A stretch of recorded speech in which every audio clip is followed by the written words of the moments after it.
Welcome to So I Says So. I'm FA. And I'm GS. And this is our show. Ta-da. And trying to figure out a placement for this microphone. Those are very good microphones and they definitely pick the audio far better than I expected. And I'm trying to move them far away. New floofy bits. Ooh. Oh, you liked making that sound, so I have to... Oh.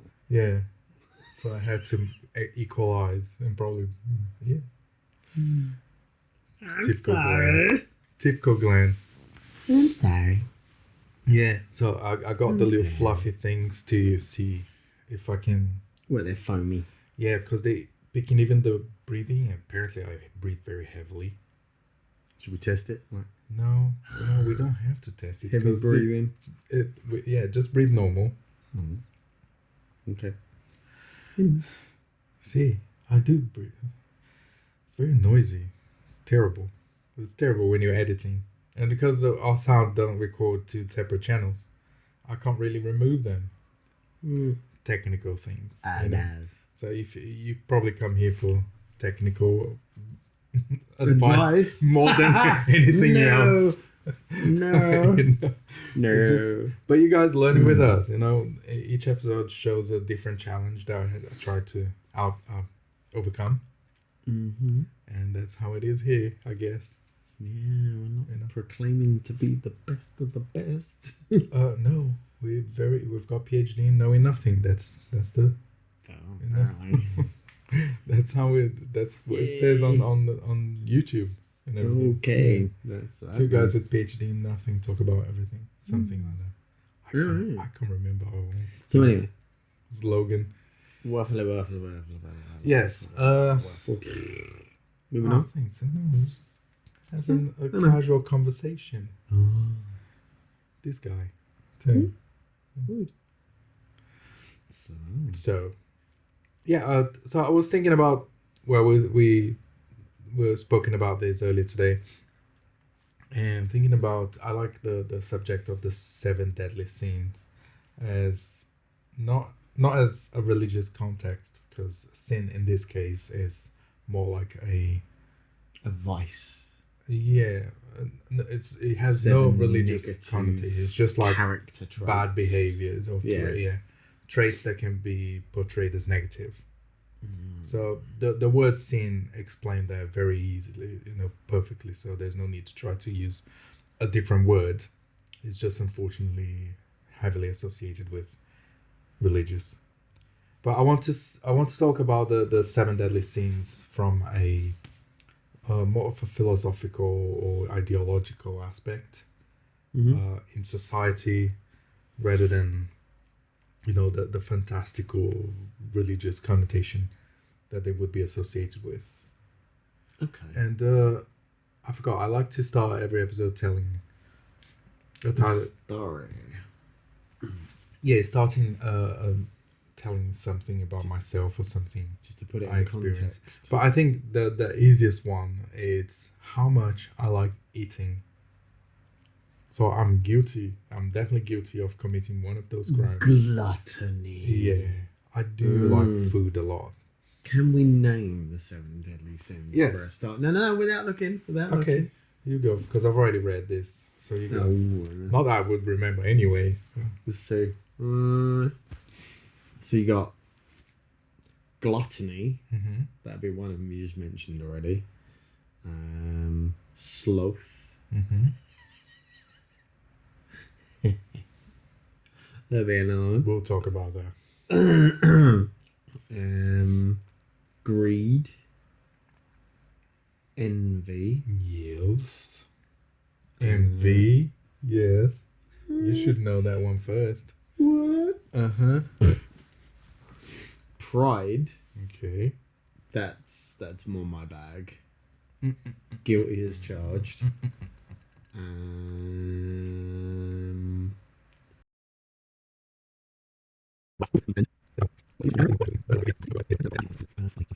Lust. Oops, number one. The one that comes, it's a factory setting from every Italian. Is that That's not a sin. I didn't say sin, not in the sense. That's not what a 7 day. See, I don't even classify that as Not in the religious sense. No, No. It's human characteristics that if you don't keep in check, will bring down your life. But it's the best. It says that. Yeah. But yeah, so I'm definitely guilty of gluttony because I'm always constantly thinking. I eat with my eyes. Yeah. Yeah, not with my That stomach. one's for you. No, hold on. Let's take them slowly. Lust is Let's for take me. them slowly because I'm always like when I'm putting food in my plate, I'm always looking at how much food there is in the plate rather than can I eat all of that. And then how much food there is on my plate and how much of that you can eat too. Yeah. Yeah. Because that's fair. 50-50 is like 75-25. Yeah, but every one of those scenes, they have like a positive aspect to them and they have a negative aspect to them. Absolutely. So I think though those scenes, they much better to describe what it is to be a human rather than anything else. Because they are like they everything are religious settings that we all controls. forget the religious aspect. Religion appropriated them. Mm-hmm. This is beyond religion. Okay. Right. So forget. I don't even want to go the religious side of this. More like a humane side to all of those 7 sins. And I think they are the default setting on every human. We all have them, and we are good at balancing some. We're not good at balancing others. And it's just like imagine a character character creation sheet. Yeah, I hate this word shit and sheet and beach. I always struggle with that. So imagine a character creation sheet and you have to put points, but you don't have points to have everything balanced. So if you want to be better at one, you're gonna have to be worse at another. Yeah. So we all there. You're there. You're good at one of them. Where is the English? One of them's. Yeah. So you're good at some of them. You're terrible at others. And so am I. But the combination that creates the different type of person, isn't it? Out there. Mm-hmm. And funny how we all try our best to never look like we out of control in any of them. So socially, we always behave as if we have everything in check, and only when you find some friends that you are closer to, that's you become more of yourself and you reveal your weaknesses and your strengths. Although nobody pay attention to your strengths anyway. People just like to focus on your weaknesses. It depends who. Not everyone's like that. No. Good people don't. Define good, anyways. Now, I think good people, they will ignore what is negative about you and focus on the positive stuff. But I do that a lot. It doesn't mean just because I point at things that needs to be improved doesn't mean I only focus on them because I don't. If I only focus on your negative things, I wouldn't be here and vice versa. Right. Because we both, I'm not talking about I'm good and you're bad. No, I'm saying this is a reversible thing as well. I think it happens to you as well. Good, honest, if you only focus on what is wrong with me, which you do, definitely keeps me busy.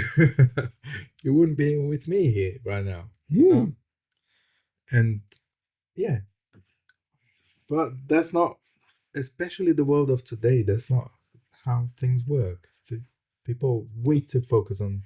I think it's good to be aware of both. Oh, absolutely. And it's good to keep balance. It's always about balance. It's yin and it's yang, and there's one within the other. It's good to be aware of everything. It's what you focus on. It's how you take that information and make decisions. Negatives, as long as your context is good. Yeah, if you point out a negative, it needs to be done with compassion, honesty, Compassion is a Okay. thing that is different for every person, and not only compassion. Compassion is not a singular thing that exists in a vacuum. So compassion needs to be absorbed with another. For example, people get offended for things that are not offensive whatsoever. Yeah. So it doesn't matter how much compassion you have if the other person can only be offended by anything that you say. As you can say something the nicest way possible, that person will be like, "Oh, but you hate me," you know. So it's not compassion is not necessarily the only equation in this formula. No, I didn't say only. So yeah, It's because just critical. I don't have too much what is perceived to be compassion. Okay. No. Which I disagree. I think I have a lot of compassion. What I don't have is time to waste on finding smelling good information to make you happy. Finding not about- smelling good information. Wait, what? What's that Wait, different? what? You know, Huh? no, I'm not a communicative person anyway. Okay. Yeah. I don't have time to be beating around the bush. I don't like just say what's important and that's it. Right. But then that's where the compassion falls out. Well, figure The window. your shit out then. You defenestrate that compassion. You throw the motherfucker out the window.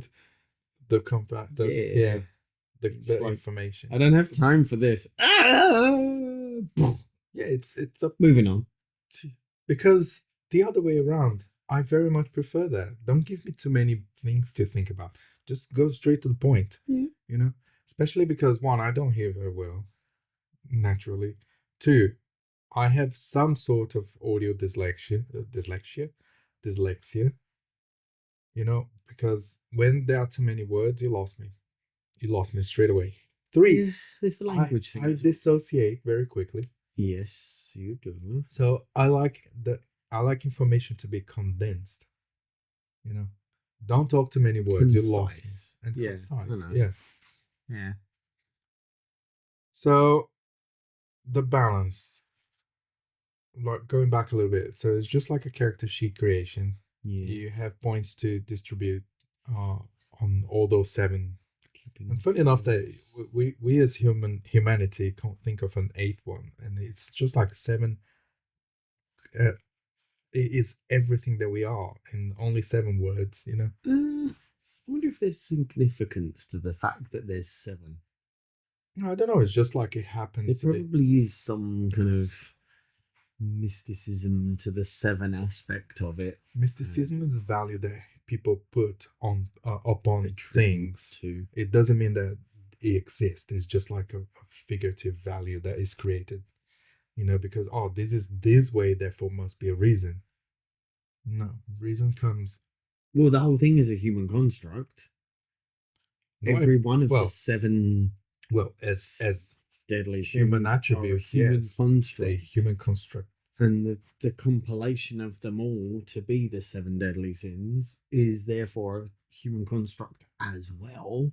So when I'm saying like there might be a mystical reason for, saying they don't exist because they only exist because we think of them. I think it's the other way around. We perceive them because they already exist. So they can't be a human construct, the human nature.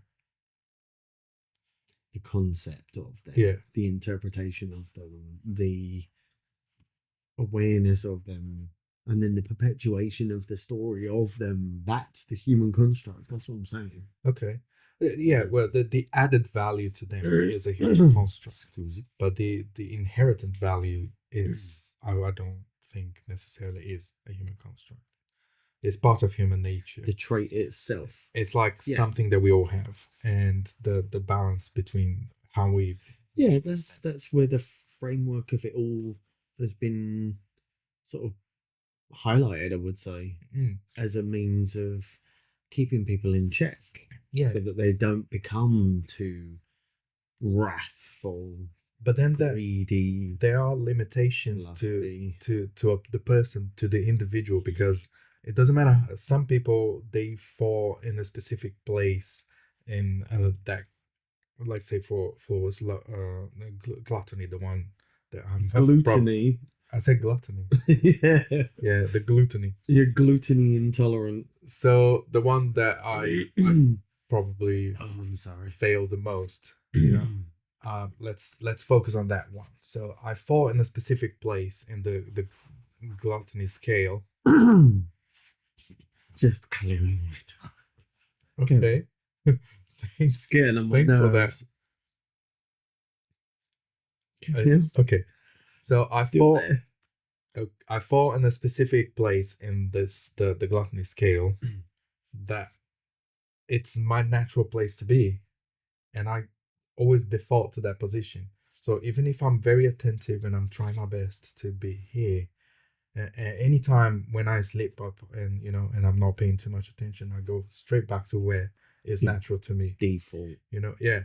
And that applies to everybody throughout all 7 of them. Yeah, because you're quite a sort of a stress eater and a comfort eater, and sort of if you get moody and down, you eat. Yeah. And I can't control that. Well, I can momentarily control things like that, but I cannot control that all the time. And I think that's when we fall into traps, is to believing that you can control things all the time instead of accepting where you are and sometimes giving yourself room to breathe in that location before you go back into the battlefield. And it's a very interesting thing. It's a very nice way to look at humans. You can't fight against you can't your nature. You can guide it. You can be conscious of it and maybe try and sort of bend it a little to your will, but there are worse gluttonies sins that I do not commit, and I would never, because I don't really align with that. So what do you think? Well, I'm thinking you're focusing a lot on just gluttony. Yeah, because that's the one we started with. That's the one I probably identify the most. Yeah. That's probably one of the ones I keep in check the most. Because it's natural for you to... No, it's not natural. It's trained. No, Glenn. Yes. That's the point I'm making. Sometimes it doesn't matter how hard you understand your flaws and you work towards it to make them less impactful in your daily life. Sometimes you cannot police yourself enough, and you're going to fall into a default. Your default, it's not in the same place as my default in gluttony. So let's say that there's a scale and there's negative to positive. Positive gluttony is someone that is concerned of make sure that there's always food and the right amount of food, and you're always concerned about whether you're feeding yourself well, and this and that. That's literally what I'm describing. Yeah. So you are more towards that positive aspect of gluttony. So is there a positive side to gluttony? I think there is. No, there is. Healthy, enjoying. So make sure that you are eating healthy, that you're well fed, the food has good quality. So you're concerned about your feeding, your consumption. So in a nutshell, keeping gluttony in check. Yeah. Internet. That's literally... Can you shoot a laser on this person? That is literally what I'm saying. That's literally the point that I'm saying. So you fall on the positive side of gluttony, where I fall naturally on the more negative side of gluttony. Okay. And my default, because life is not just a simple thing, is you have to balance 1,000 things at the same time every day. 1,000 thoughts, 1,000 desires, all at the same time. You can't control everything. Something, it's a balance. It's a dance. That's what I'm trying to say. You're constantly dancing with living daily. I feel like you're working really hard to justify this one. Like you feel so personally. Because you make... No, we're gonna go to... It's okay. We're gonna go... not judging. That's not the point I'm making. I'm not we're gonna go to a sin that you fall on the negative side of it, and then I'm not attacking you in any way, shape, or form. I don't think you are, but you're making the point that it's all about control, and it's not all about control. I didn't make that point. I said I think I keep, out of all of the seven deadly sins, I think I keep gluttony in check. That's probably the one I don't think you keep in check because you don't have to. You're already in an ideal place. There are other things that okay. So because you're already in a good place when it comes to gluttony, you don't need to put resources into maintaining it, into controlling it. You already benefit from it naturally. All right then. So for you, it's not necessarily, I control myself, because you don't have to. You don't have to look at yourself all the time and like, no, don't eat, don't think of food all the time. You don't have to do that. When you're eating, you're like, no, don't eat the extra bite, and then you eat the extra bite anyways. But I kind of do that in a healthy way. Yes, I've got a crazy metabolism that burns like insanely fast. Eat a pizza and 10 minutes later I'm hungry and like whatever. But I still, yeah, I mean, I'm still consciously aware of eating one, healthy and nutritious. It's got to be delicious, got to be nutritious. It's like, food is fuel. How many times have you heard me say that? Oh yeah, like, all the time. I do love a healthy, and I'm healthy always option. like eating the right amount at the right times and the right types.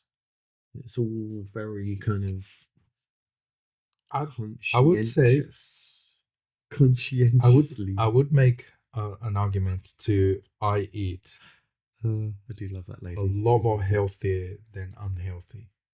I do like my pizza, but you don't see me going to fast food stuff. I cook a lot, and I love salad. I love vegetables. I cook a billion times more than you do. Anyway. I don't cook much at home because... Oh, where do you cook them? In your car?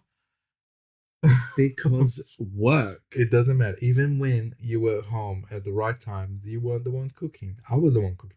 All you used to do is to put a pie in the micro in the oven and eat it with... That's purely a little bit salad. Convenience. It's not like... Yeah, but I don't buy the pie and put it in the oven. I enjoy cooking, and it's like... Okay, let's leave it there. Let's move to another one. I do love eating healthy. I love salad. I love vegetables.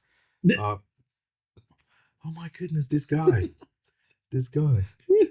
Yes. I can't remember the last time you ever ate a salad. We don't buy salad because it goes to waste all the time. That's the only reason why. Because you don't eat it when I eat. Because I don't eat only that. Okay. And not okay. This guy, I tell you. Mm-hmm. But anyways. Oh, I just said but anyways again. I said but anyways too much. Because I keep trying to move the subject forward and Glenn keeps bringing the subject back. So next, let's talk about... So that's gluttony. What's next? So, pride. I don't think both of us suffer from positive or negative sides of pride anyways. I think we're pretty central. We exercise pride in a very healthy way. I think you falls a little bit down the line than I do, because you're very proud in a self-protective way, and I'm very proud in a let go way. Interesting. But I think we both are very central in terms of pride, because what does the note says about pride? I think pride means different things and affects us in different ways. I mean, from my perspective, I think my pride is in what I've achieved, what I've worked to build up, what I've created, what I've made and kind of made of myself. And I think in a lot of ways that's kind of like me growing up the expectations on me as a kid growing up, and the sort of the pressures and the judgments and the sort of that want to prove people wrong. And yeah. So but like I said, you exercise pride in the more self-defensive. It's just like, look at what I achieved, and I want to maintain this. yeah. I exercise my pride in a more let go way, which means I'm very proud of what I can achieve at the moment, and I let go. I don't hold on to it, and I keep. My pride is, well, more used as a tool. When my pride is more used as a sword, while your pride is more used as a shield. Does that make sense? It does to me. I kind of see where you're going with the metaphor. I don't agree with it. I don't think that my pride is just a shield. So no, it's much more weaponized. It's much more brandish. That's why I said. So your pride is more like you use it as a defensive. No, it's expressed in a more defensive way. No, I think it's more outward. Yeah, it really is. Yes. So it's more outward. You use that as, you like, look at my pride. My pride is more internalized, and I'm proud of how I use that internalized pride as a tool and to create something, and then I let it go because it's important that it stays in there, kind of thing. But regardless, I think we're both very balanced when it comes to pride, because we're both confident in ways. We, according to I think, confident. So a positive way of being proudful is to be a confident person, is to be a respected person. Yeah. So humble. Yeah, even though Humility I don't respect myself in certain aspects, that's fine. That's part of being human. On the overall, I'm very self-respectful. I think especially when you accuse me of being just like, look after myself first, which I do. Oh yeah. Yeah, but not in a negative way. Not negative. I don't seek to bring people malicious. Down, so I can look after myself first.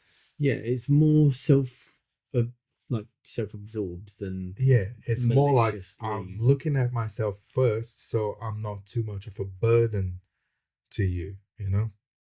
Because I want to be able to help, but I don't want to be the person that is detracting.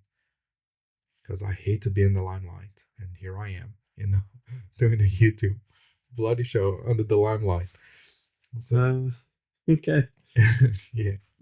Go figure. Ever the contradiction. And believe me, I've said that before. You're never gonna see me talking like I talk here. Nope. When the camera is off, I don't talk. I don't communicate. It's really weird, isn't it? Yeah. I am not camera shy at all. In fact, that's where my pride shines, is what I do with, at the moment. So I see it time to shine. I bring out, this person, which is still me. I'm not bringing a different person. It's an aspect of you. But this is not necessarily me after the camera's off, in the sense of I don't use too many words. I don't talk much, I'm just there like a furniture. Like furniture. Won't stop talking when the camera's off. It's so weird. Wow. Isn't that true? What's your favourite word for me? Prolix. Prolix. I even forgot. Yeah, Glen the Prolix. Prolix. Oh my god. Million words. Yeah. Prolix. Like pro. How can I forget the word? I named you Flora. Prolix. Prolix. Well, I named you that and I forgot the word. Yeah. Prolix. So stop about that. Prolixing. Yeah, so in terms of pride, I think we're both in a healthy place. Most of the time. Yeah. Because neither of us has a super ego. Neither of us has a superiority complex. I try not to. No, we all but have then some of the all of more it. I do stuff with like the community stuff, for example, the more it builds that pride, literal pride, as in Pride March, Pride Month, Pride parties and things, which then kind of raises the ego because that becomes part of the kind of proud of your achievements and proud of how good things are, and then Yeah, sometimes you have to kind of dial it down, keep it in check, and not be like, I need to feed my ego, otherwise I feel crap. yeah, but everybody goes through things like that. But I think we have the foresight that to realize when we're doing that. Mostly, sometimes It's we're gonna difficult though because be a little bit egocentric. It's this one is more emotional than psychological, and it's you get those moments when the feedback is not quite what you're hoping for, and then you start to sink and you start to brood and get resentful if you're not getting. It's because you're applying your value in the wrong place. That's why. So you don't get that feedback, and you just realize how much energy you wasted. How much resources you didn't get in return. But you just, it makes you take stock of things differently, which all of these processes take time. So they do. And it's important not to fight against your emotions and thoughts and feelings. And if you're feeling low and you're feeling crap, let it flow. It's important to fight against your emotions all the time, but you need to understand it's okay to have room to breathe. Yes, it is, because we always have emotions that's like, why am I feeling this? No, it's okay. If you're always feeling sad, there is a problem there. You have to fight it. Exactly. Okay, no, you don't fight it. You analyze it. You look into it. You understand it, and then you look at it and go, right, okay, this is why I feel sad. I need to deal with the root of this. Back. And then you fight back. You just don't accept that you're sad and let it happen. But sometimes it's okay to give yourself room to breathe and let your emotions be what they are, because trapped emotions are the biggest monsters that we have to fight in our life. That's something I repeat over and over. I'm a scratched vinyl when it comes to broken record. A broken record. A scratched vinyl. Scratched vinyl, broken record. A broken record when it comes to this. To be fair, scratched vinyl actually does make more sense as a phrase than broken record. If it's broken, it doesn't play. Whereas if it's scratched, it keeps going back to the previous line. So I always say that in my personal life, trapped emotions are dangerous because they grow beyond proportion. But you also need to give them room to express themselves. Sometimes that's why it's okay to let them take over, let it flow, but be conscious of how long you allow yourself to do those things. Because if I don't fight my inner emotions, I'm as good as dead, because sometimes they are overwhelming, and I think the word fight is where I'm having a bit of an issue. Okay, it's not necessarily about fighting your emotion. It's about understanding it, working with it, working around in it, guiding it. Fighting is a very negative thing. No, you can fight for good. It's not a negative thing. Yeah, it's not negative. Fight is a very neutral thing. It's for what you fight for. The context is everything. So it's okay to fight your emotions. You can fight the good ones. You can fight the bad ones. Sometimes having too much good emotions are not good. It's just as unhealthy as a bad emotion. When you're excessively happy, you are a fucking idiot. Sorry to swear, but that's true. And that is not a positive thing. You're gonna, make a lot of people, you're gonna push a lot of people away when you're too happy. But then that could also be their issues.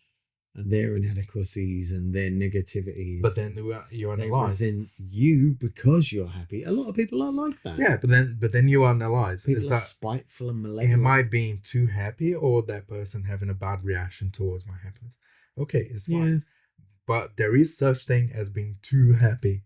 And if you are too happy and you don't recognize and you don't fight it to calm it down, if you don't control it, it's a negative thing. So there is such thing as a negative positive. It's a bit like the ancient Egyptian kind of balancing of the heart against the feather of Thoth on the scales. You could see it like that. Yeah. And everything is circular. Too light-hearted, and that's where the phrase comes from, then your heart doesn't balance right on the scales, and it's fed to them.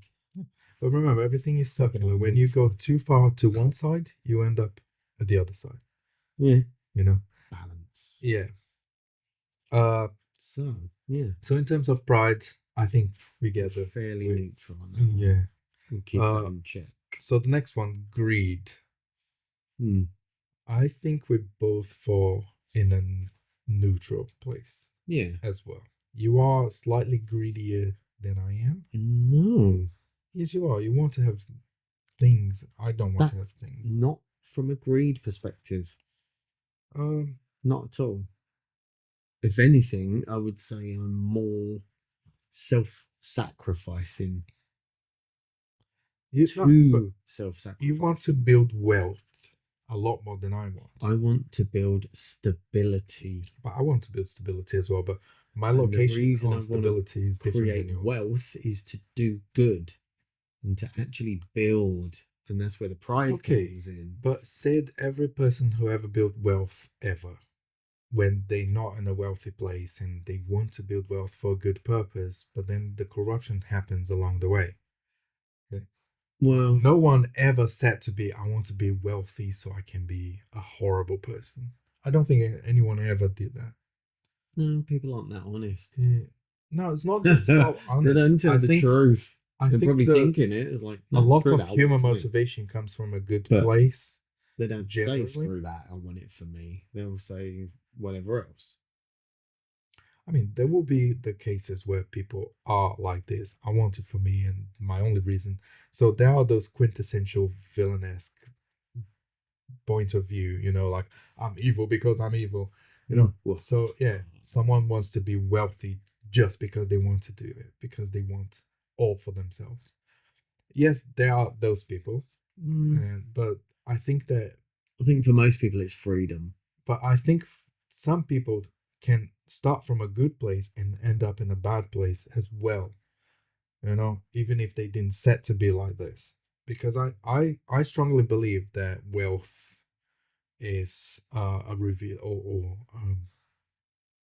people say that wealth is a reveal of character, right? Money is a reveal of character. I don't necessarily think it's a reveal of character, but it can be a corrupting influence. Yeah, when you have too much power, when you have too much attention, you start surrounding yourself with yes man people. It changes the chemicals in your brain. Your brain knows that you get away easier with things than you could otherwise, and then you start pushing that boundary. So it's wherever you feel naturally, it's wherever you are naturally. Oh my goodness, I made the same mistake twice.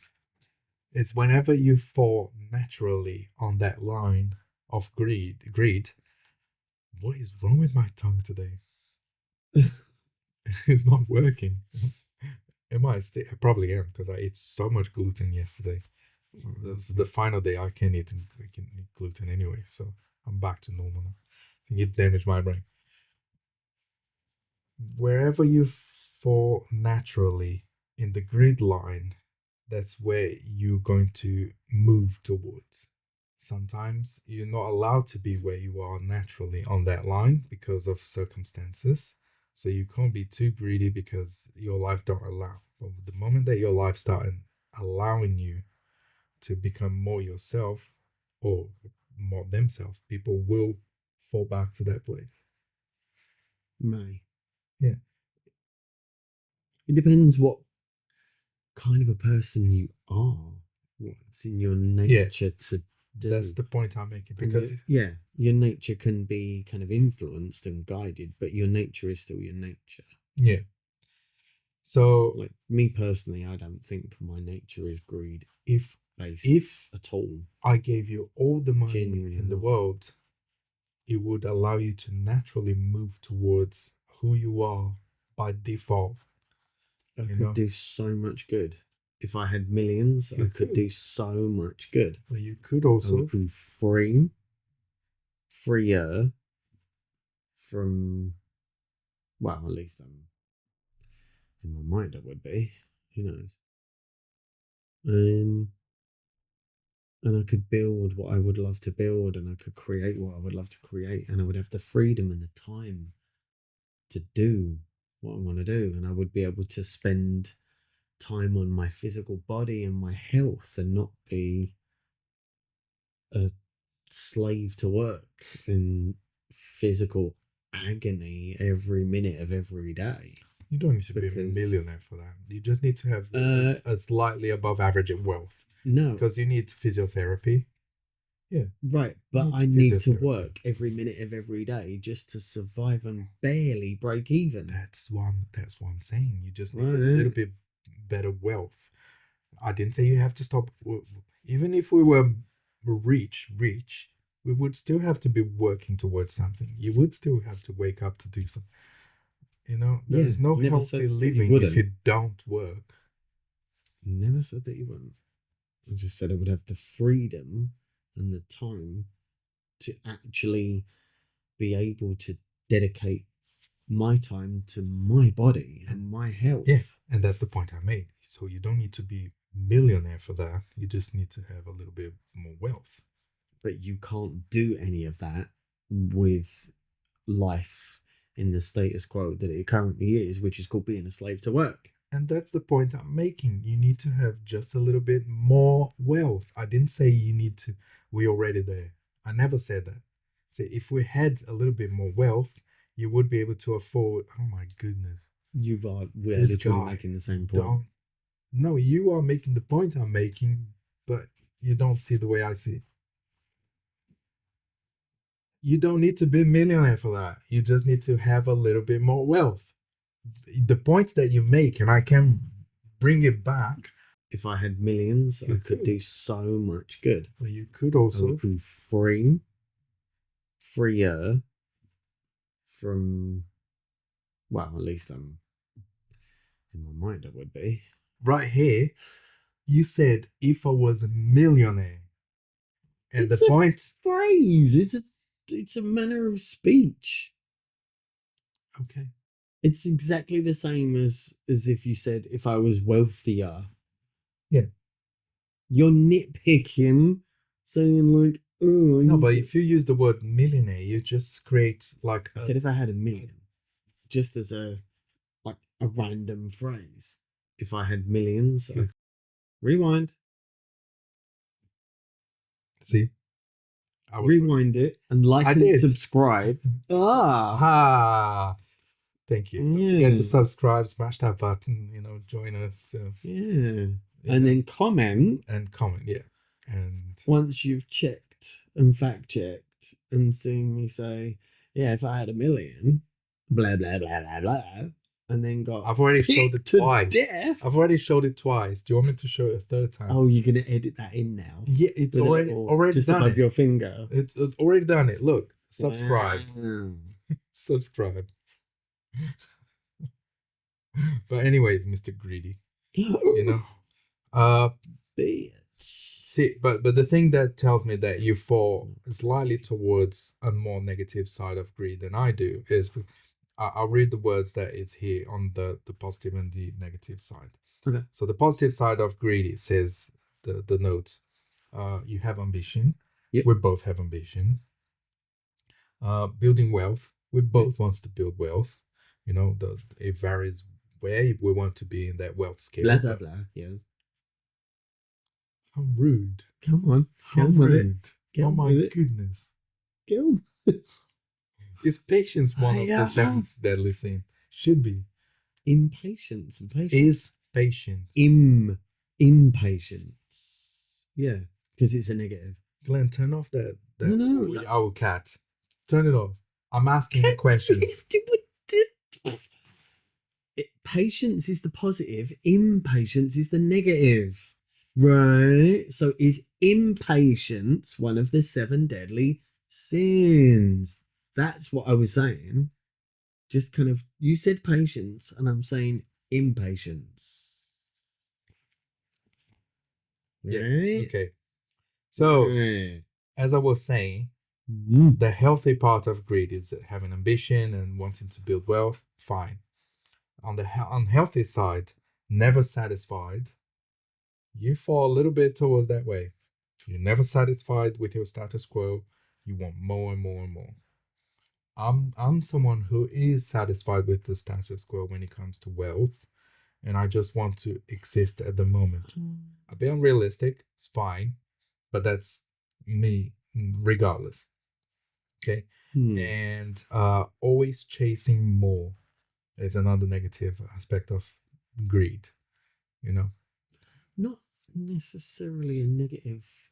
Yeah, I mean, I can see how that could be a thing, but Yeah. in terms of what you're sort of angling over this way, But in the overall, I believe that we're unsatisfied, both, yes, but not in a greed way, just in a I would like things to be better yeah, way. yeah, that's nice.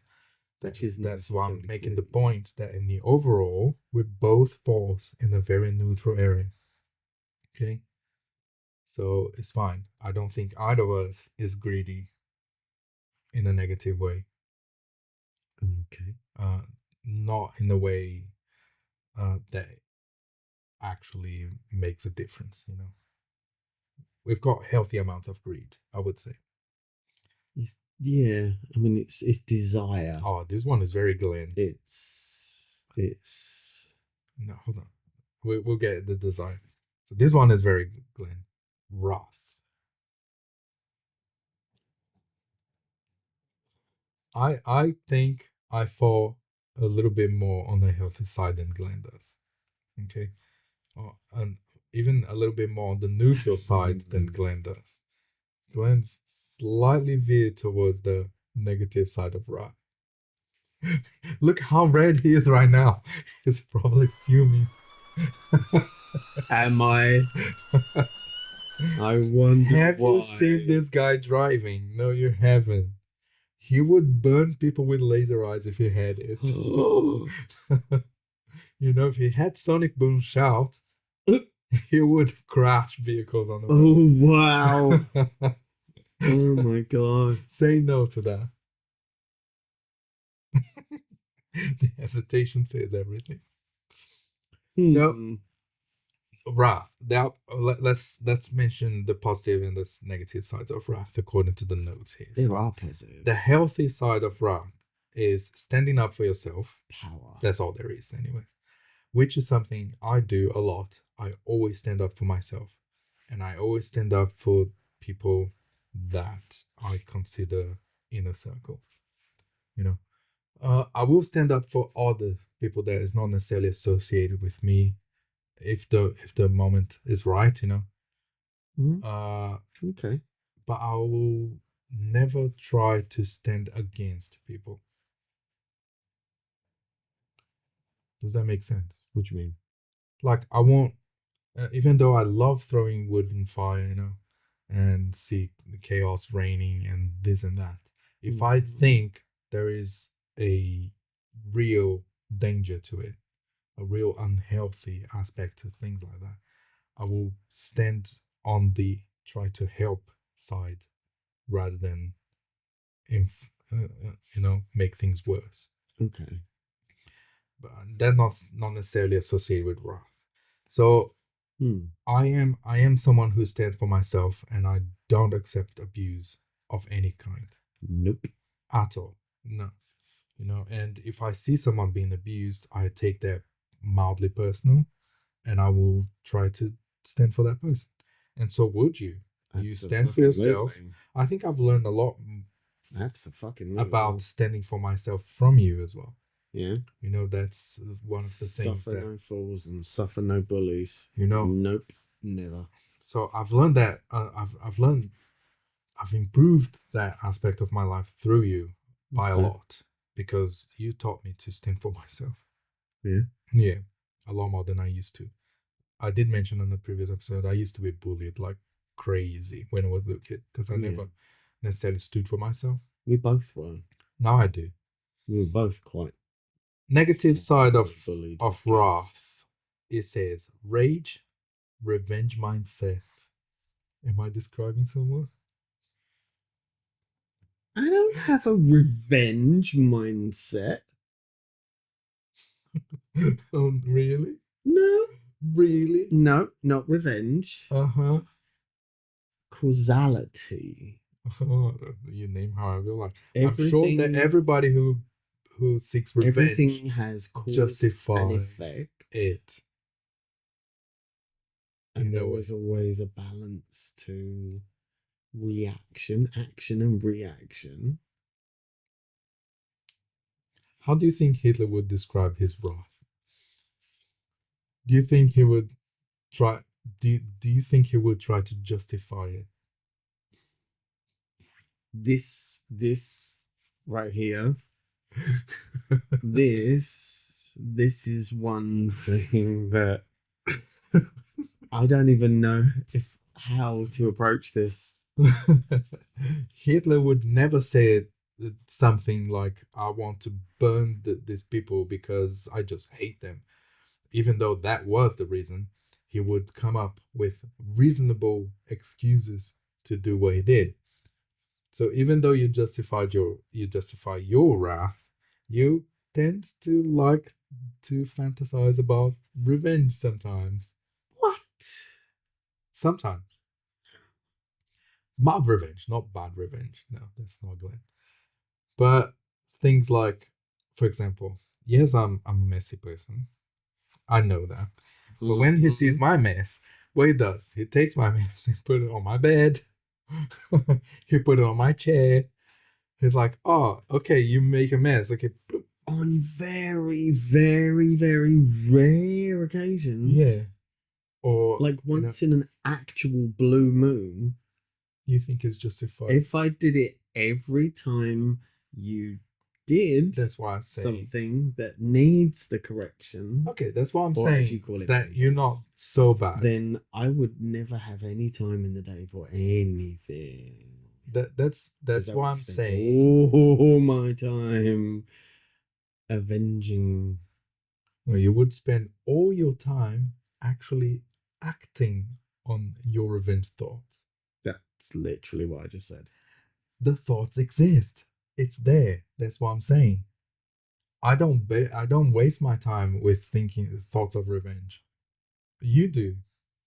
Because especially when it's just you and me alone, where you're more comfortable to speak your thoughts. And I'm like, Glenn, what the hell? Can you see that rage in his face? I'm gonna zoom in. Now back to me. Subscribe.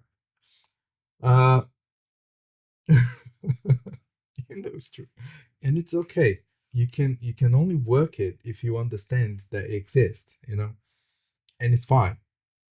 We all balance in different ways. I'm a gluttony person, and I understand that, and I know I don't always do the right thing. In fact, I don't even half of the time do the right thing, you know, because it's difficult. But I understand I have a problem, and I can only improve if I understand where I sit on that scale, where the problem is. And you can improve yourself and avoid falling into traps. Yeah, traps is a good word. Yeah. So I don't think you're a bad person in any ways. I'm still here. If I thought you were a bad person, I wouldn't be here. But I understand where you are more or less on that scale. And it's okay. And I tell you, it's okay. It's fine. It's how you act with that is important. What, anger management wise? Yeah. So it's just like when people say life is difficult for everyone, but it's what you make with it that counts, you know? So it's where you focus. Everybody gets hurt all the time, but it's how you, in where you different focus, yeah, ways. that makes a difference. Mm. But it's different for everybody, Oh, yeah. and Yeah, absolutely. it's circumstantial. It's very, very circumstantial. Can be. And mean, I'm totally on your side when people can be terrible things to interact with. And they will test your limits all the time, especially in customer service, mm, you know. And as tempted as sometimes you feel like I'm going to spit on your food, you know, it's what you do with it. ew. Have you never worked in a restaurant, have you? Yeah, of course I have. All of you who worked in restaurants, you know what I'm talking about. How tempted we are to spit on people's food all the time because they can be horrible, horrible people. And something tells you they deserve something bad, but we What was don't that? act. That vengeance. I'm not saying that I'm one of those things, those people. Mm-hmm. Even though I've been pushed to those limits before, I'm not saying I'm naturally one of those persons. But what I'm saying is, the point I'm trying to make is, people will test us all the time. So I agree that it's not easy to keep things in check. Right. And what I was saying about like it's a very circumstantial thing. I was thinking of the other end of that, where like your fuse, as it were, is a very circumstantial thing as well. So your resilience and your tolerance and your ability to kind of moderate yourself is a very circumstantial thing as well. Like, for example, if I'm having a really bad day with pain levels that are just off the chart and I'm munching painkillers too much, maybe, and I'm still in pain, my fuse is going to be so short. Mm-hmm. And I will be way angrier, way more intense, and to the point of like can't even focus, can't even concentrate. And the tiniest little irritant is like bang, and you just oh fury instead of okay, I see where you're coming from, sort of get your point, disagree, but blah. And in the wrong mode, it's just like bang. I know. And it doesn't matter who you are. And You could be because anyone. I know You'll where you get come it. from, because I know where you come from, is that Equal why I'm able, boss. Boss is boss. Boss is boss is boss is you know, boss. Doesn't matter. to ignore that. Bang. It takes one like me with the patience that I have to handle you on those days, you know, because I know where you're coming from and I know it's not fair. And I do have my own specific type of empathy that I can apply to things, you know. Empathy and apathy. Maybe I have apathy. Empathy and apathy. It's a bit like Ebony and Ivory, but really Careful we don't get, you know. No, that wasn't the lyrics of Okay. at It's all. still the tunes. Oh. Yeah, well, that's all you need. It's an amazing tune, by the way. Because if we describe the way I sometimes describe this relationship is I'm a, a gold retriever, a Labrador, and he's a Chihuahua. That's basically how it is. This guy's angry, but he's got his reason to be angry. He's in pain all the time, and that sucks. You know, I'm in pain all the time in a different way. It's not the only reason, but you know, it is a big one. Didn't say it's the only reason, but that is a big reason. Anyone out there who deals with like chronic, extreme pain all the time just understands where I'm coming from, and it's really difficult in terms of like just living a normal, moderated, and kind of reasonable existence. Especially with things like work, when you're under pressure, when you're being used and abused, and when you're being treated like crap by levels above you that And anytime you're being pushed to the limits, you need to and behave yourself, especially when you're being deliberately triggered, and then you react every time in ways that are not appropriate, and then you get punished even though you've been deliberately triggered by somebody who's manipulated you, knowing that you'll go bang. Not a chihuahua. But every time someone is pushing you to the limit, always remember the prancing, farting horse. What the fuck? And you just do that. You just turn around, toot, and run away. What the fuck? It's his favorite video. Right. That took a moment. Yeah. Wait, what? You know? You're just like, you know what? And then just and go away. That's it.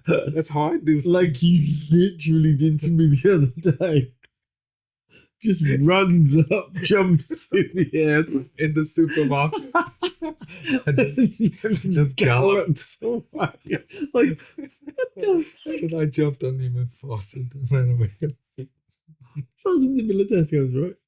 Yeah. You loved it. You loved it. You were laughing for 10 minutes. It snapped me out. It definitely changed the mindset. Wow. I was all angry and stressed, and I'm like, I love this. Special. So do that to people, and then you see how improving, how much your life is going to improve. Right. So your advice when bosses piss you off is to gallop up to them, jump in the air, fart at them, and then gallop away. You can't be fired for farting. I don't condone this. Yes, you do. Oh my god. You do. All right. See how much he light up. So happy when it comes to fart. It's so weird. They're disgusting, but it's funny. He loves the fart joke. It's the supermarket one. As soon as it's just that echoey acoustic. I can't help it. It's childish, but it's amusing. So you'd like to say that anger is a motivator? It is. It's an absolute source of power. I like to say it can be, but anything that you build, any foundation that you build on anger as motivator, it's an unhealthy foundation. Not necessarily. Yes, necessarily. Not necessarily. Yes, necessarily. No, I disagree. Example, a pride rally, a pride march, standing up on the town hall steps on a microphone, addressing hundreds of people. Pride was not built upon hate. It was built upon love. When people gave us hate. You said hate, not me. I did not say hate. You disagreed with me saying that any foundation built upon hate is an unhealthy. No, I didn't use the word hate. I said anger. Anger, okay. I said anger is a power. Okay. Anger is a power source of they power. they interlock at that. This is a very example. Any foundation that you build extremity of anger based on anger, it's an unhealthy foundation. The Pride movement, they weren't built upon anger, they were built upon love. People showed the other side of people received anger, they gave out love. And then they used that, they weaponized love in a positive way, and they built a movement based on that. Any person that uses pride as hate with a hate on anger motive is doing it the wrong way. Yeah. Like the ones we've been recently. Okay? Right. I wasn't actually going. You kind of made the point I was trying to make. Anger is a source of power. Yes. Because you can rebel against that anger. Yeah. But I would never allow myself to build foundations upon anger ever again. I built an entire life on those foundations and they crumbled like dust. But there is a source of power in the reflection of your own anger. You can be enraged and incensed and inspired by your anger at something going on. Use that. Empowers you. Use that. To go against it. Yeah. Use that. Don't build foundations on it. Right. And then you do the whole lovers and I work better when I'm angry. Something at work makes me angry. If you had no anger at anything, you would never do anything. You know? You would be apathetic. Yeah. It's anger and apathy are the yin and yang of that vortex of motion. So all I'm saying is don't build foundations on it because they're not healthy foundations. Yeah. Don't focus. So I'm going to leave that one for last because that's... So envy. Okay. Envy. This is another one that... Now, I fall on the very positive side of envy because I don't have envy whatsoever. You tend to get close to that limit. You don't have a negative envious side, but you can put your foot across the line if you want. A different style of envy. My envy is not I'm jealous and I'm spiteful and I'm hateful and vengeful because I want what someone else has got. It's more like my envy is more like an admiration of something or someone that I might not necessarily have, and it's the desire to aspire. Oh, that's quite catchy. I quite like that. The desire to aspire and the want to improve and be inspired by someone else or something else and think, if only maybe I could be more like that, or maybe I could have more of that, or I would really like to be more like this or have more. Sometimes you are pretty envious. Sometimes you you see why this person has that and I don't. Or where is mine? Nope. You always turn to me and say, where is mine? But you are way less envious than you were when I met you. So you've changed the ways. I don't see that. You used to be a lot more like, if you can, where is mine? You know. But you changed a lot when it comes to envy. I think probably because I'm constantly making the point. Say, if you want something, go make it. Stop looking at the other people. Welcome to the story of my life. Everything I've had, I've built up and I've created and I've made of. So have and from myself. But my values are internalized when your values are more physically visible. But anyways, let me read the positive and the negative descriptions of envy. Okay. So the positive ones are inspiration and motivation. Almost nailed it verbatim. Yeah, we both have that. Aspire. To what did I say? Words.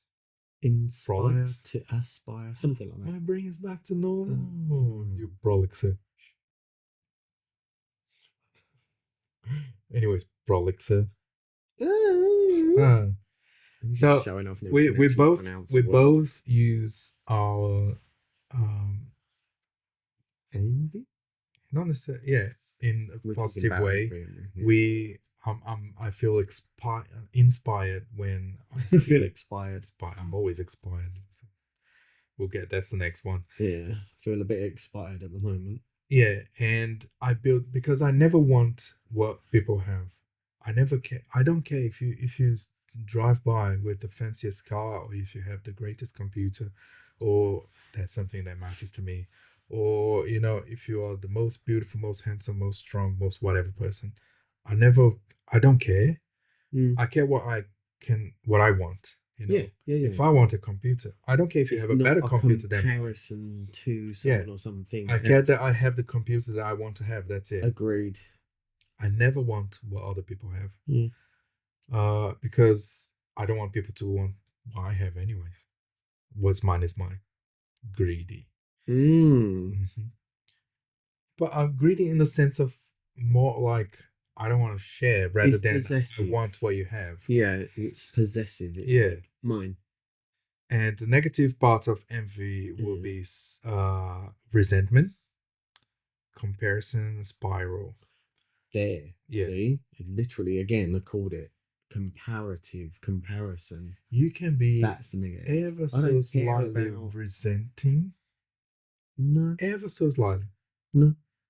I think I resent imbalance and I resent injustice. I don't resent and I'm not jealous of justice is based on someone else having something. That's and why then like I want it because they've got it. No, that's why justice is often used as a weapon, because justice is not a balanced thing. It's perception. Yeah. So whatever you perceive as justice, that's how you make your own decision. Yeah, but I guess innately. I'm gonna reinforce this. I don't think you are on the negative side of envy. No, I think you just veered very close to the line. When I probably have almost the opposite of envy. It's like you want something, fine, get it. You want that great thing, all yours. I don't care. I don't want that. Doesn't even register. I can be jealous under specific circumstances. Yeah, a little. Yeah, but I think that falls more into a self-preservation fear thing rather than envy. Yeah. And that's it. There are fears that kind of feed into those moody, kind of needy. Yeah. So I don't think envy is a factor on both our lives in any no. I think envy is one of my least prominent, if that's even the right word. Let's get to one where I fall on the negative side. Sloth. Oops. Not sloth. Sloth. Yeah. Between the two of us, I think I'm the one that crosses the line a little bit sometimes. Yes. The positive side would be rest and recovery. The negative side would be apathy, chronic procrastination. Oh, interesting. Procrastination. I love procrastination.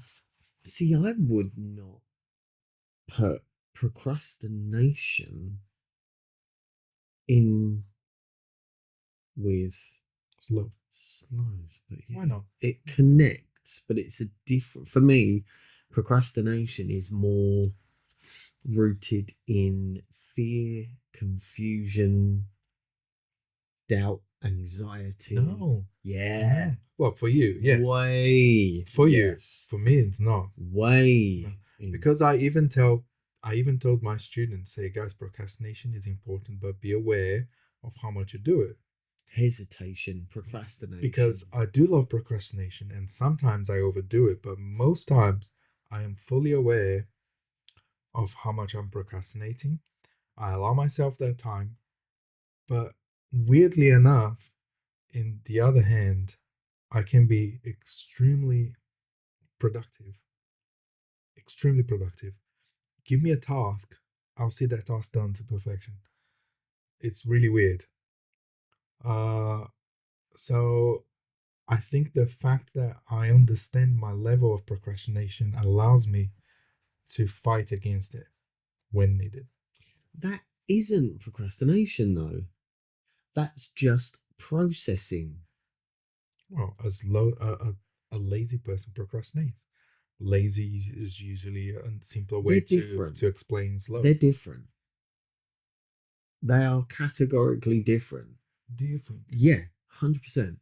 Procrastination, to me, in my interpretation of procrastination, it's that kind of subconscious to semi-conscious, maybe even conscious desire to avoid, to not do, like willfully not engaging and not attempting even, because in a lot of cases it's like that fear of the unknown kicks in. What if I fail? What if it doesn't work out? What if it ends up costing me huge amounts of money? What if, but all in the negatives. And then before you know it, there's like analysis paralysis kicking in, and you don't even start, and you miss opportunities, and you've procrastinated. But but sloth explains all of that. There could be factors. Sloth is different. Sloth is lazy. Sloth is can't be asked. Sloth is apathy. Why bother? Yeah, apathy. Yeah, sloth is apathy. Sloth is. But procrastination is a result of apathy. Don't care. Yeah. And you're happy to just like I'm not going to do it because I don't care. In crap everywhere, and just it's almost like the opposite of vanity and pride. It's that kind of flip side where you can't be don't care and don't feel the need. But the opposite of pride is just pride on the negative side. So which we already discussed. So sloth is not only apathy, it's just like I could be doing something but I can't be bothered, Yeah. Which is also procrastination. Yeah. But I reach levels of okay, that's enough. I need to be doing something, But I tend to procrastinate more because I don't get enough physical exercise. I am someone who is lethargy. I grew up extremely physical. I was very physical, even though I hate going to the gym. But less active you get, ask me out to go for a hike. Ask me out to go walk miles. Yeah. You got a partner. I love going out for a walk. I do. I genuinely do. But I don't have that anymore, and I kind of my gears need that to function. And because I'm not doing that, my gears are Yeah, it's a very human thing as well.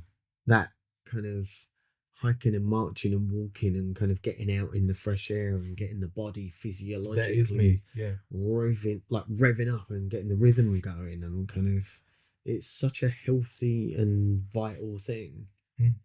Just walking for an hour is such a healthy thing. I love it.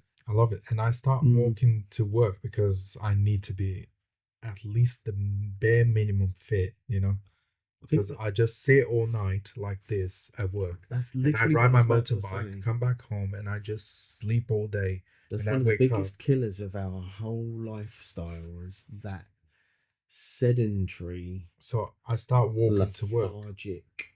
And then a week after, what happens? I start being productive. I start writing my stories. Yeah, like your body is waking up. Your mind is waking up. My mind is like, okay, ideas, let's write down. I started making notes about writing my books now. So it's also now the cycle of the seasons is changing as well, which is definitely interlinked with mood and productivity and creativity. We're at the equinox now, the vernal equinox. But for me personally, tomorrow's 21st, 22nd and 23rd. Yeah. So days and nights are now equal for 3 days, for the next 3 days. But you know that for me, we're getting more daylight and more sunshine. It could be a snowstorm outside, and I would still be okay with going out for a walk. Because it's my thing. But I need a partner. I cannot do that for myself. I need a walking partner. Not trying to throw shade or anything or make you feel bad or anything. It's got thrown under the hiking bus. It could be any other person. No, not necessarily. But there isn't anyone around me who has this passion for walking. My cousin has this passion for walk because we grew up walking everywhere together. So when he was here last year, we were just out all day, walking and walking and walking. Yeah.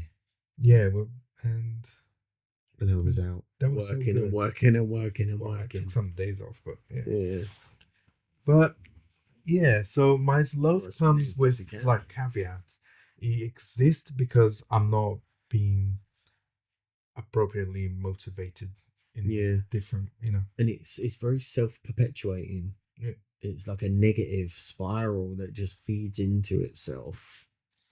And the more lethargic you get, the less you want to do anything. I think makes you more lethargic. Any of the 7 deadly sins, they feed on themselves. Yeah. If you allow them to exist, they will get stronger. I think that's one of the worst. Sloth. Yeah. I don't think so. No. Because hang on. Still making the point before you trample it. Rude. Yeah, it's one of the worst because it has such direct, tangible physical health damage. To one person, yes. No. But there are the sins that can affect a multitude of people around you in a negative way. Not just to the self, because we exist in a world surrounded by other people. Yeah.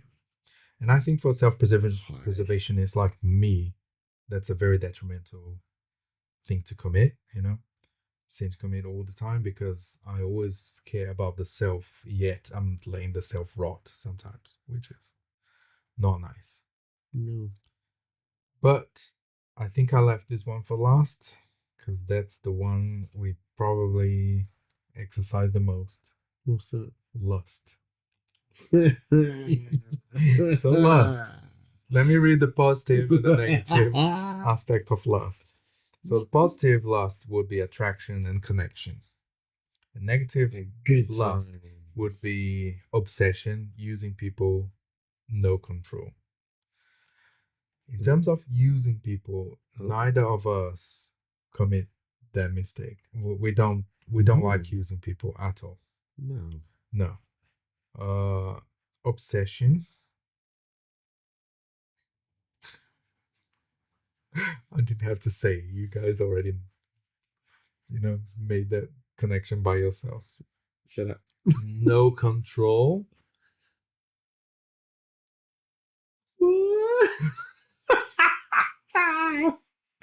God damn it. I mean, I can be lustful, but my lust bursts are very brief and very far away.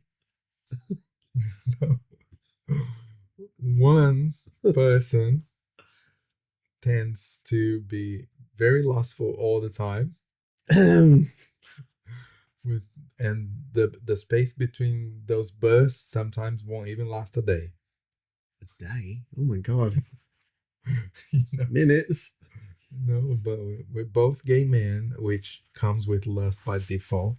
Okay, which is nice. I'm hardwired. Yeah, it's the power that moves our world. It's getting warm in here.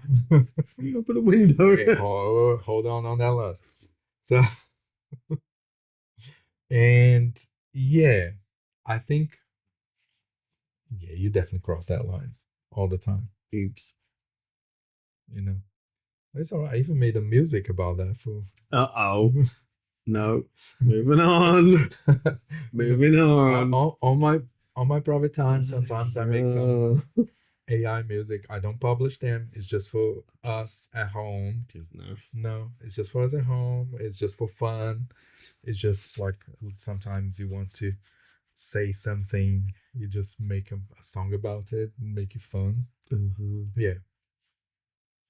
Sometimes you just want to ridicule your husband, It's alright. It's just for you anyways. Just stay at home. Oh, thanks. I'll put them on Spotify. Nope. Oh yeah. We have we need to bring this. We need to talk about this. We have a character. Do we though? Yeah, we've already talked about it on the screen anyways. So we have our alter egos. We have fictitious alter egos that we refer to each other. We have the mermanatee, which he lovely called me a mermanatee the other day. And I absolutely love it because it described me exactly the way I am. I'm just a mermanatee. I'm chill. I'm just floating and lolling in the waves. Yeah.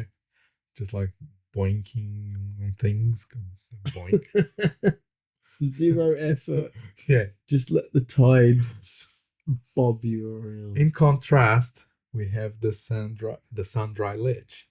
Right. If you play D&D, you know what a lich is? Mm-hmm. This one has been sun-dried. You know, this one is extra I lychee love the sun. for your pleasure. You know, I like to sunbathe. and then I make songs about the adventures of Sandra Lich, which is with the intent of bring light to this lustful side of Glen in a very funny way, by the way, because he loves the songs, even though he rarely admits that, but he does.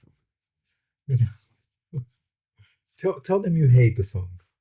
Tell them you hate the song. I'll stop making them. I'm not that mean. Mm. I'm not that mean. He doesn't. He loves it. They're amazing. And it's the most romantic thing there is. Is it? Yeah. Is it? Yeah. Oh. I'll put them on Spotify, guys. No. Come and listen to the best lust songs that you were ever gonna listen to. Maybe I'll update them with newer versions.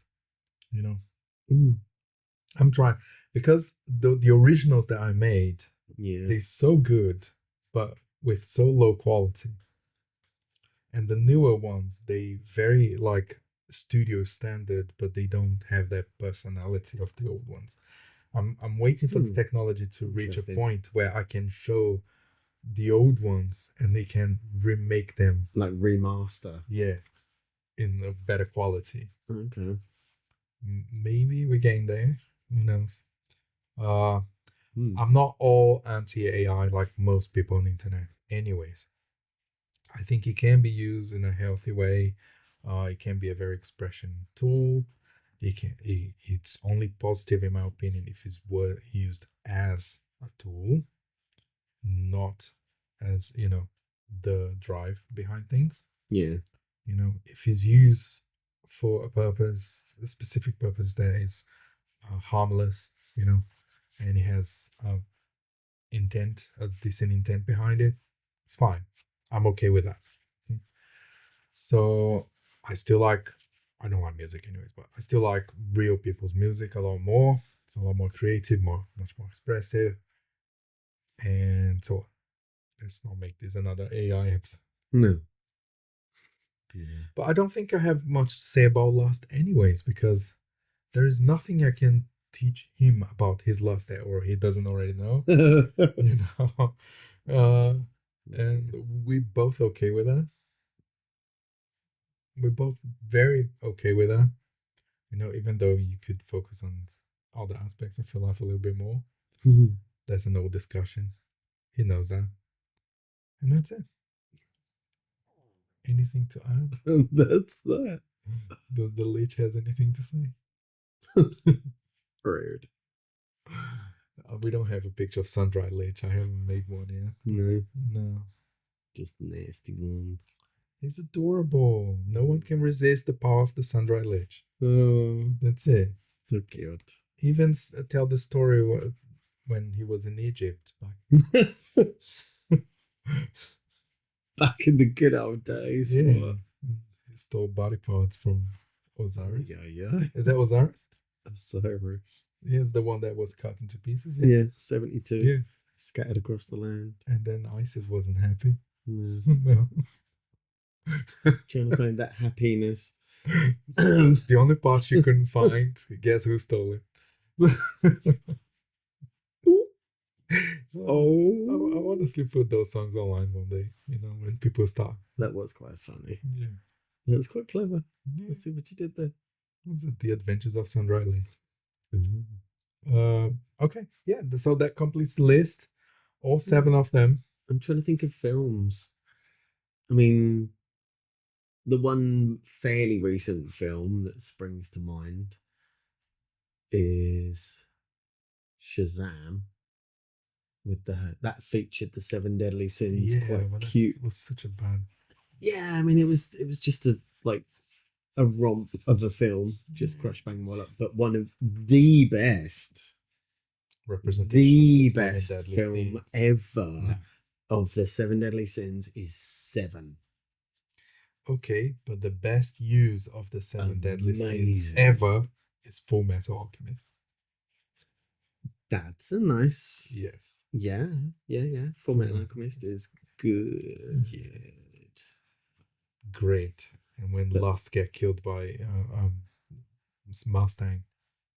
Oh, What a beautiful scene. Do you remember in the sewer? And it's like, and she can't regenerate fast enough. Oh, so beautiful. I love that show. Super cool. The greatest anime ever made. I'm sorry. I know they're great. That's for me. That's my opinion. That's a tough one. It hits. It goes so personal to me. That series. I love it. Yeah. You know. And that was the series that made me stop watching anime because I couldn't find anything else that, you know. Which was the big bad? It was Pride, wasn't it? The biggest, most powerful of the seven deadlies. That is the kid. Pride. He was. I think was he Pride? was Pride. Spoiler alert. Oh, this show is it's way 20 old, years. Yeah. Yeah. Wait, what? Yeah. Oh my god, yeah, it is. It's like 20 yeah, it was years. Pride. Pride was the kid, right? Yeah. And then Wrath was his the old man. Yeah, the Führer. Yeah. Yeah. Did they call him the Führer? Yeah. Bradley. Yeah. Führer Bradley. Yeah, that was it. Yeah. Such a cool. Oh, great show. Watch it. Full Metal Alchemist Brotherhood. It's a must watch. It is a must watch. The greatest anime thing for me ever. Amazing. Perfect balance of comedy with seriousness, with real life problems, real emotions, and how to deal with them. Great. Can't recommend anymore. So a quick recap and where we see where we placed on it. So we have Pride. Yeah. We're both okay with it. We're both very central. We've got Greed. I think we're both very central when it comes to it. Maybe a little low. We've got Wrath. Oops. Yeah, which you falls a little bit towards. A little trigger happy. We've got Lust, which you're already all the way down the, rock bottom of Lust. I think I blew through the roof of that one. Broke the foundations of it. You hit it so hard. Oops. What was it? Oh yeah, my giggity plex. The giggity plex. Giggity. Yeah. We've got Gluttony. That's my sin to carry. Do love my food. Oh my goodness, that goes. I'm gonna lose it a lot more because I've been eating gluten for the last 6 weeks because I need to do a blood test. That's true. And that thing bloats me up so badly. Last night, I had a pregnant belly. I was suffering so bad. And envy. Sorry. I think we're very mildly balanced there. I think it falls a little bit. Pick the positives of it towards the middle. And we've got Sloth, which is me, who falls a little bit over the line. Yeah. And that's us. And that's our humanity here. And I wonder where you guys fall into this whenever someone starts commenting in 5 years from now. Where do you guys fall on that list? So, of all the 7 deadly sins, which is the one that describes you the most? Yeah. Mine is definitely gluttony. Oops. And yours? Just know the answer to that. Just say it. No, you say it. Why? Don't make me say it out loud. Oh, go on. Don't be so shy. You must. There you go. He's so shy. He's such a shy boy. No, you just like the wrong way. Where he's supposed to be shy, he's not. Or when he's not supposed to be shy. He's very camera shy as well. It took years for him to be in this position. Yeah. It's true. Yeah, remember when I tried to record you for Buzz? Oh, it took 3 days for him to scream on the microphone for me. That's such a weird statement. Fights. It took 3 days for him to scream on the microphone. Yeah, all I needed was you need to put that in context. Like, and they're like, You should put that animation on. No, this maybe when I have the time, I'll remake remaster them. It was awesome animation. I draw from scratch from beginning to the end. I would like that because I did a degree in animation good times. I loved it. Yeah. And I liked helping a little tiny bit in the actual, like, he colored bus for me. Yeah. Because I have no sense of coloring. He does. Color styling. Yeah. And the voiceover. Yeah, with a lot of difficulty. Claim to fame voiced so over. You went a long way. A fly. Yeah. Here we are. And here, that's us.